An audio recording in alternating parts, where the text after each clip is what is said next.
Anybody driven down Blackstone recently? Smooth transition. That worked, right? Okay. Okay, a few of you. Like within like the last couple weeks, let's say. Has anyone driven down Blackstone? Okay. Did you feel like kind of like your heart and stomach just end up in your throat at some point from like how anxious it is to drive down Blackstone? Anybody? Me? Okay, so here's the deal. Blackstone, if you do the math, it has just as many lanes as the freeway does. But it also has probably certain times a day, has about just as many cars. And I don't know about you, I feel more anxious driving down Blackstone than I do on the freeway. I was there earlier this week. I had to bring Caitlin's car to the mechanic. Second car in 1 week. That's never a good thing. Literally told the guys, hey guys, this is my second car this week. Like, just go easy on me. Like, don't do the thing that you normally do. Just remember that I've already been here this week. And so I dropped the car off, and Denny's is a short walk with cheap coffee and free Wi-Fi, so I was able to still like work and get some stuff done. Yes, tip. You don't have to go to Starbucks for those things. And so I go and do that, and then after like 4 hours, I start walking back to the place, and then I remember I have a money pit in my backyard. I mean, a pool. And I'm walking back towards the discount tire place, and Leslie's Pool Supply's there, and I remembered like my pole's broken and the brush to clean it, and just all the things that you have to keep paying for. And so I go in the store and I go pick it up. So and then I'm like just walking down Blackstone, like my backpack, and I have like a long pole and a little sweeper, and I'm almost a discount tire, and then I see Sherwin-Williams across the street, and I'm like, if I need a can of paint, I just got a can of paint, but I need to pick out another, do I go get paint right now also? And I'm still not to the tire place. Like, I stopped and had lunch right before that at like Arsenio's. Like, I could literally I could do anything in life on Blackstone all at once. And then there was a moment where I was still walking, and I maybe saw like 400 advertisements in like just the block I was on. Like I was overwhelmed by how many things I could do on Blackstone. I was overwhelmed by how many people were trying to like push what they have and trying to get me into their stores and trying to tell me that I need this, trying to tell me that my mattress is old, which is true. Like whatever it is. And I was overwhelmed, and almost to a point like, if I'm not careful, I'm just going to keep walking into stores because they're like grabbing these impulses or these felt needs that I have, and I can't carry this much stuff. Like, I still have to walk down Blackstone. And the other part of it is like, I don't even know what I really want right now. Like, I kind of had like this like free time on my hand in a way because I'm kind of stranded. And do I want that? Do I want to go there for lunch, or do I want to go there? Do I want to risk getting hit by a car because I want that place more? Like, I just don't really know what to do. And I wondered this morning for you, like, how do you know what to do? How do you know? Like, if you think through your life, if you think through relationships, if you think through work, if you think through parenting, if you think through your neighborhood, if you think just here, even through church, like, how do you know? How do you know if you're doing it well? How do you know if you're not? How do you know if you're doing what you should be doing? How do you know if you like got it right on the ballot? How do you know if your relationships are going well or not? How do you know if you're happy? How do you know if you're at peace? How do you know? And as we continuing to press into the last 2 weeks of our series called Apocalypse Now, we're looking at the book of Revelation. Yay! And within that, we're looking at a very ancient text, a couple thousand years back, that uses really a writing style that, frankly, we just don't use anymore. It's apocalyptic. It's prophetic. It's creating these imageries to try and help us see something larger than what we can actually see now. Maybe we actually see it more in movies and shows. You could think of The Matrix. Maybe there's this parallel universe, and it seems on Stranger Things more recently. Like there's something running parallel with it, but like you got to be in this kind of weird place to be able to see it and be able to experience it, and there's risk involved, all these different things. But the writer of Revelation, for thousands of years now, what we can oftentimes take of this unknown is try to make it futuristic. We're trying to solve problems. We're trying to unlock the code. We're trying to figure out all these answers to life. But those that have gone before us throughout church history have actually said it's not just about the future, it's also about now. So when we look around our world right now, we look around our lives, I don't know about you, but when the economy feels unstable, when, again, it feels like someone could press a button and half the world blows up, it feels like people are just at each other over politics and over religion, over lifestyle and morality. Oftentimes, like, how do you know? How do you know if you're doing what you should be or could be doing? How do you measure that? And the beautiful thing, even though this was written 2,000 years ago, I think it can help.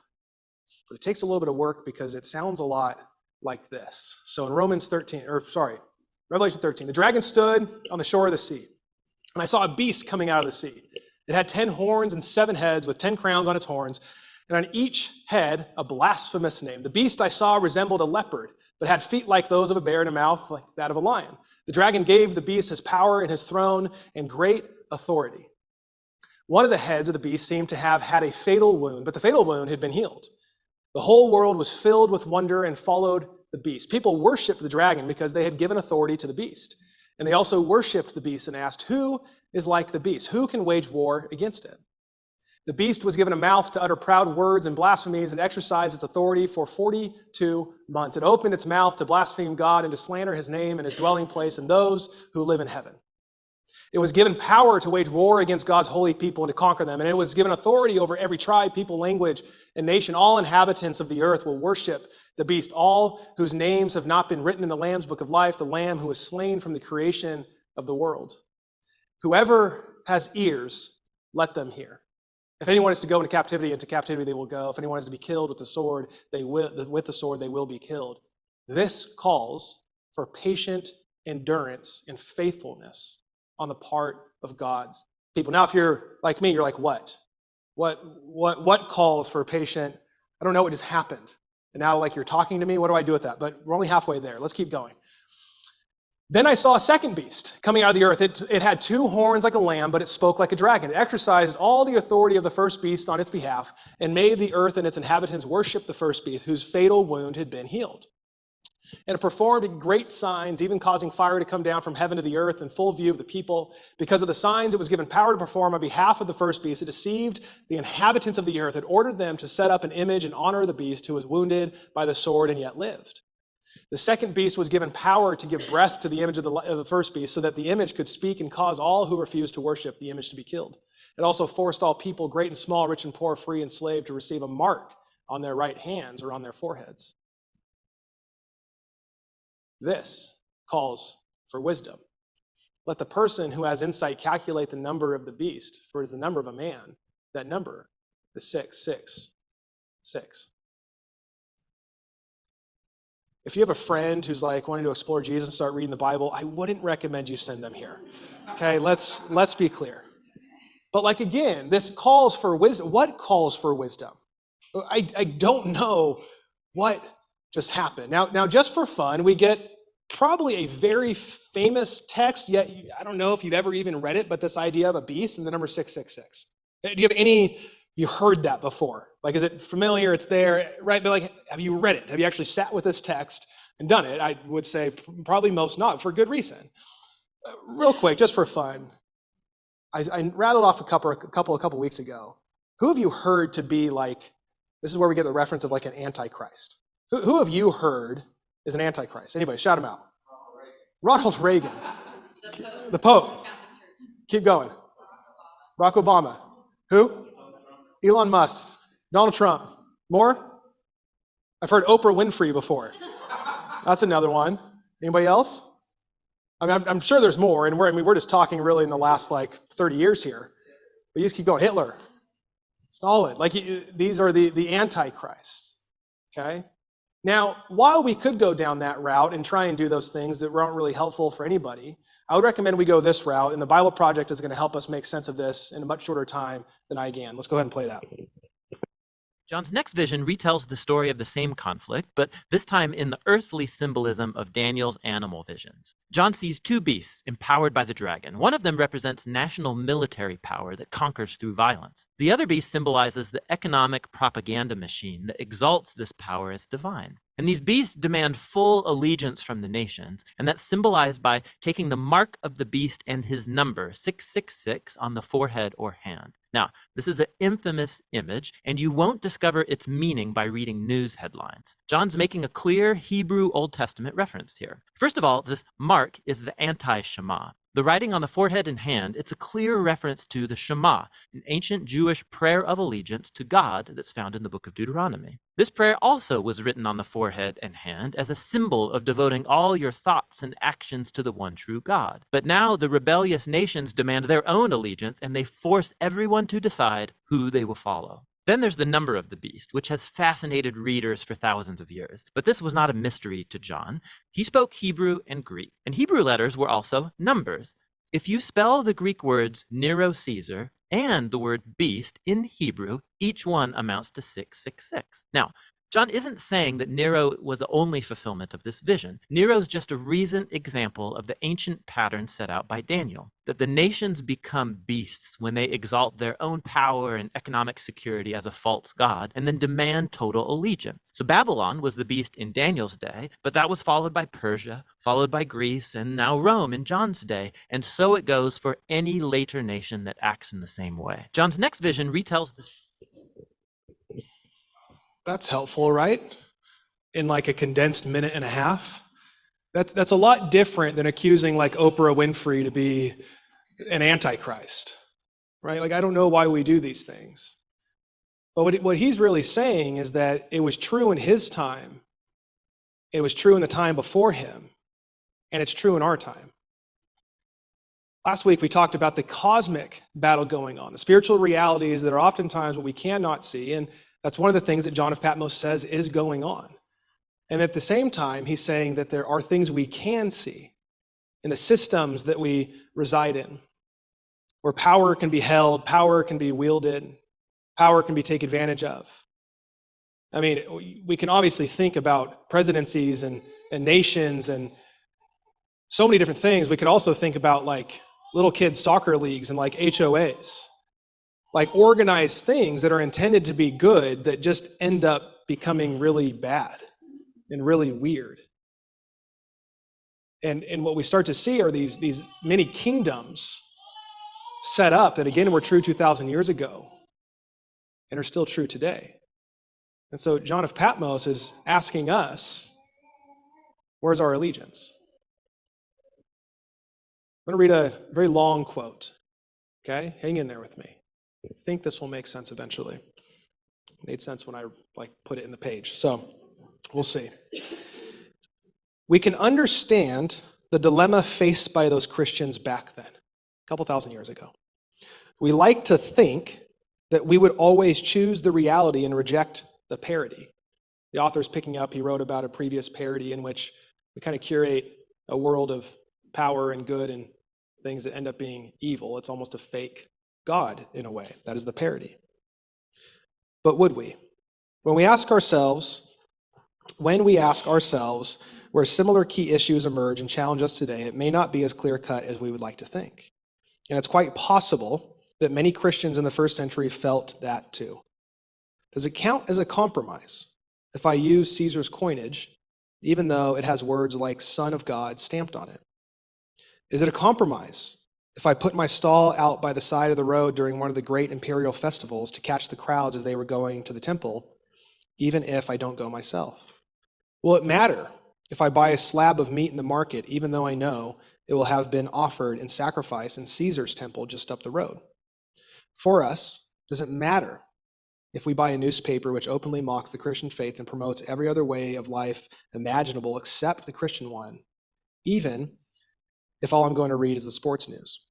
Does it matter if I work for a company that, through one of its other offshoots, is cheerfully polluting lakes and rivers and destroying their wildlife?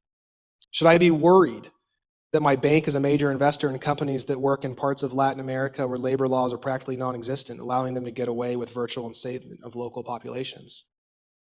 These are not the only, nor even perhaps the most important questions we face. But it is important to recognize that we too face choices which may well not be so clear-cut as we would like. We need to pray for discernment, to distinguish the reality from the parody, and to act accordingly. So what Tom Wright is getting at here is that there's a few things just going on that is happening in life.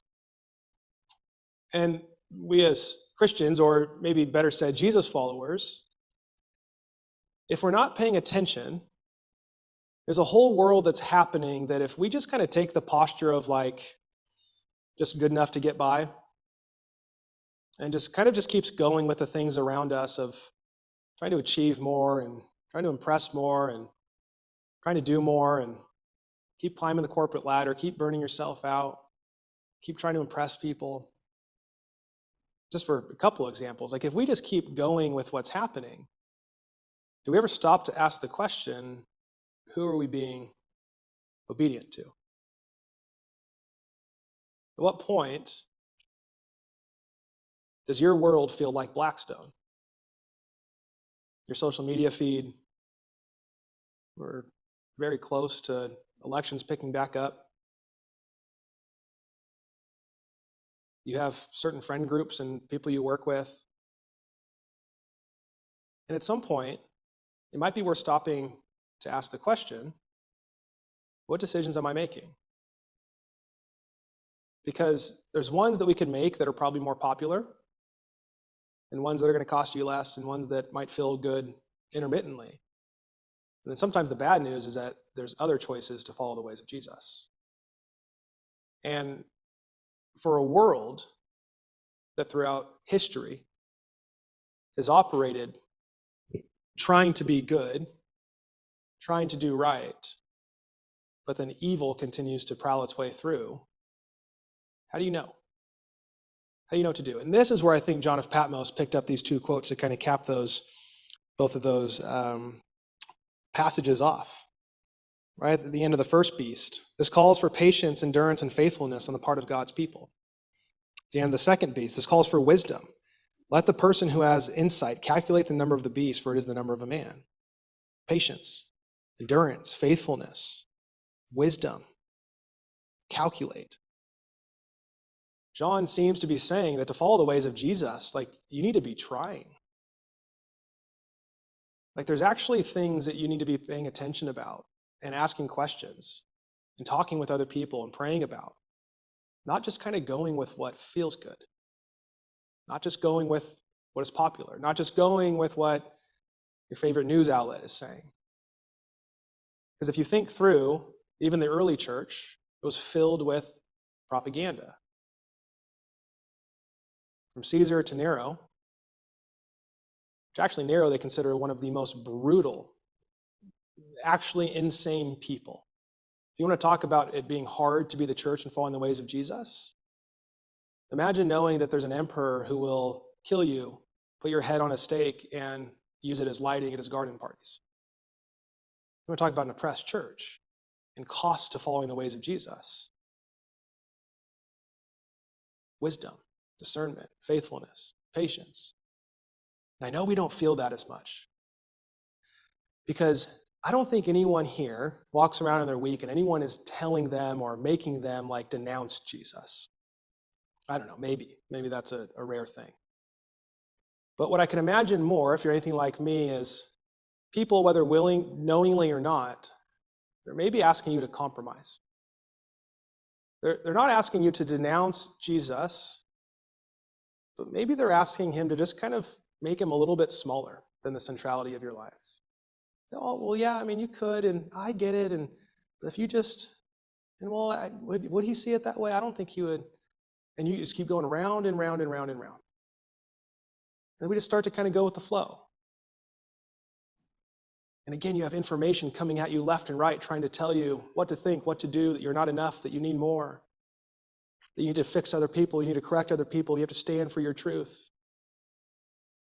Over and over and over again, you have things coming at you. Are you discerning? Are you praying? Are you trying to hear the voice of God? And I think what this can be categorized is as drift. This concept, if you think about drift, I think I have a definition for it. The decision you make, this is from a psychologist, the decision you make by not deciding or by making a decision that unleashes consequences for which you don't take responsibility. And if you think about the physical form of drift, you can imagine a small creek or a river and its current going down. If you toss a leaf in it, it's just going to go with the flow.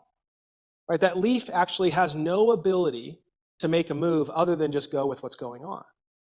And the same thing can happen in our own lives. The same thing can happen in our parenting, in our marriages, in our workplaces, in our relationships, in our dating life, that if we kind of just go with the flow, we just kind of drift. And unfortunately, you will drift with the strongest current, not the weaker one. And you will be pushed left and right and swayed back and forth with whatever is strongest around you. Are you discerning? Are you praying? Are you being patient? Are you considering what it costs to live life with Jesus? So just for a few minutes here, I just have a number of ways in which I think we can maybe bring a little bit of personal clarity here. What I want to do is maybe just put up some, what I thought could be some kind of common drift statements right now, and just compare them to what Jesus might say.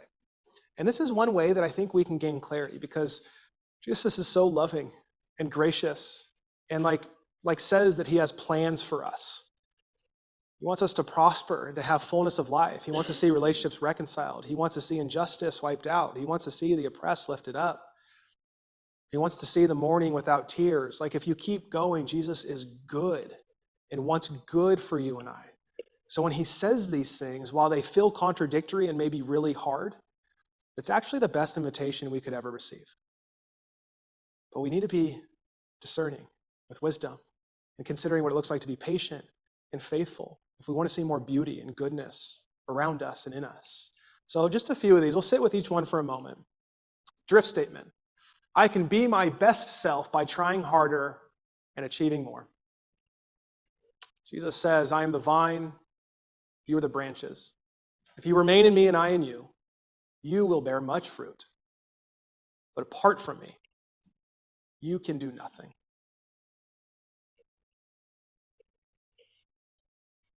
As I read each of them, again, we'll just sit for 30 seconds or so, and I just want you just to be aware. Which one might stand out the most? Which one do you feel present in your life? Which one may God be highlighting as an area just to notice the work that he might want to do in you for the sake of this idea of bearing fruit? Let's go to the next one. Drift statement. Get all you can while you can as quick as you can. Get the latest model, trade in, upgrade, and get it all. Then Jesus says, beware and be on your guard against every form of greed. For not even when one has an abundance does his life consist of his possessions.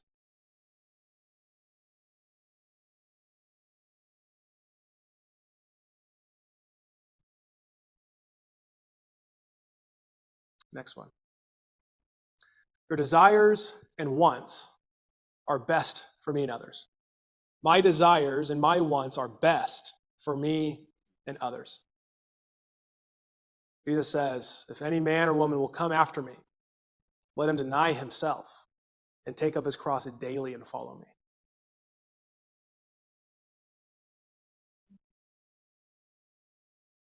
Next one. The need to make others pay for what they did.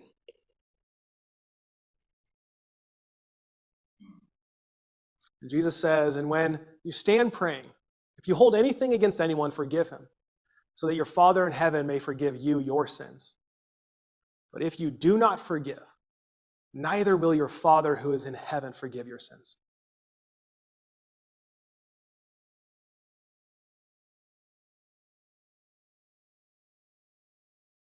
Next one. The need, the drift, to surround yourself with really just the most popular, successful people that you know. People that are moving upward, the trajectory is up and to the right. They don't weigh too much. Easy to get along with. Jesus says, but when you give a reception, invite the poor, the crippled, the lame, the blind, and you will be blessed, since they do not have the means to repay you, for you will be repaid at the resurrection of the righteous.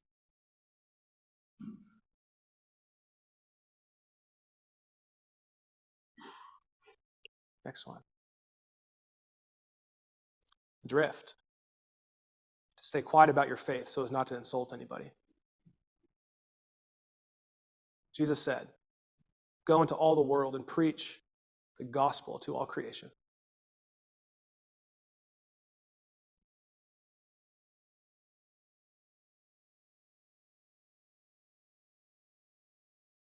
I think there's one more. The drift is to protect and perfect your career, your family, and your politics. Jesus said, if you want to be perfect, go, sell your possessions and give to the poor, and you'll have treasure in heaven. Then come, follow me.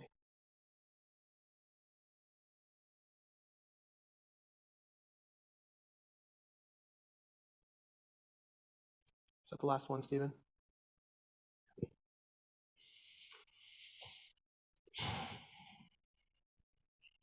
Feels a little bit like work, doesn't it? Like this week, I think the areas of drift in my life just became more present. I mean, I could think of, my whole probably late high school to early college could just be defined as drift. Just going with whatever's popular, going with what everyone else in the room is doing, going with whatever I get the most praise for, going with whatever is easiest, going with whatever favors me. And I can tell you firsthand that it led to way more hurt than it did help. It led to much more destruction in my own life and the life of others than it did to actually health and wholeness. Where are you at drift in your life this morning?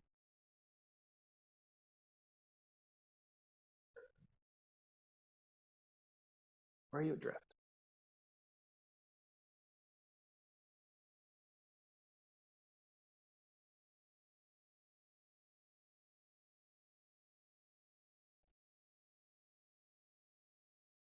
Back in 2004, there was an election in Ukraine. Do we have that photo? Of Natalia, sorry. There we go. In 2004, does anybody remember this? The Ukrainian election? It was kind of a big deal for this reason. Maybe you've heard of the Orange Revolution. Okay, so basically in 2004, there was a presidential election happening, and the Russian-backed state had picked who they wanted to have be the next president. But of course, they need to make it look like there's a fair election process happening. And so there was a person of the people that was being voted on. And there was demonstrations. There was so much happening. And it got to a point where come election, the state started to realize that the president of the people was actually going to win. And while they wanted to look everything fair, they still collected ballots and did the thing. And then they ended up in a room where they discussed that they're not going to let this person become president, but that their candidate was going to be the winner. What they didn't know is that there was a woman in the room who heard what was going on, who started to understand the scheming that was happening, the corruption that was happening. And she didn't say anything. They get to a point of national television to actually make the announcement that their candidate was going to win. What they didn't know is that as Natalia heard all this, she was actually the sign language interpreter for the state's television station for all those who are deaf. And so what she did is she went on camera, and she's in this little screen on the bottom corner, if you've ever seen any interpreters on the major screen. And she had put an orange ribbon, I think it was on her armpit in the corner of her arm. And orange was the color of the candidate who was really the next president of the people. And as they're making the announcement, she's supposed to be interpreting that they're announcing the new president to be voted in. And she said this over and over and over again through sign language.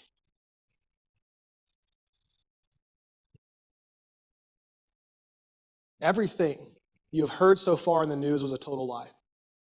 Yushchenko, true president. Goodbye. You'll probably never see me here again. Over and over and over and over again. To where the deaf started, those that were watching, started texting people, started going to the streets trying to grab attention to what was going on. Things work very differently in Ukraine than they do here, but imagine this. And people in the streets they start rioting. So then all the orange shows up to the actual front steps of the presidential building to really press against, to demonstrate that they found out, that they know of the corruption.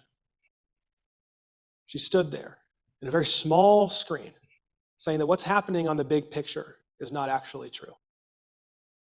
what you might see most in your life, the things that are most apparent, the things that are popular, that are going by every single day, it's not the truth. You're being lied to. It's not the way that you will find fulfillment. It's not the way that you'll find ultimate worth. It's not the way that you will find a good and beautiful life, though hard and costly, with Jesus. It's not the way in which the world gets restored. It's not the way in which relationships are reconciled. It's not the way in which the poor are lifted up. It's not the way in which the immigrant is taken in. It's not the way of Jesus. And just picture of this brave woman in the corner saying goodbye. You're probably never going to see me again. Standing there in the face of the big screen, everything against her, saying, I don't care how small this is in the big picture, I'm going to stand for truth. I'm going to make a conscious decision with wisdom and discernment to say that that's not the way, this is the way. Can we be that small screen? Can you and I, can we be those people that are saying over and over again, man, there's a massive story being played out in the big picture. Fortunately, it's not all true. It's not everything. It's not what people are actually longing and desiring for. It's Jesus. And sometimes that does feel like saying goodbye, you may never see me again. Because oftentimes it costs you something. Oftentimes it feels hard. But it's everything that Jesus has done and gone before us and invited us into in massive amounts of grace. To say, come and follow me. Bring light in the midst of darkness. Come and listen to my voice. Let me highlight the areas in which I'm drawing more of myself out in you. Because I have much for you. I have good for you. I love you. There's so much more that you can actually have through life in Jesus than you can the big screen being played out.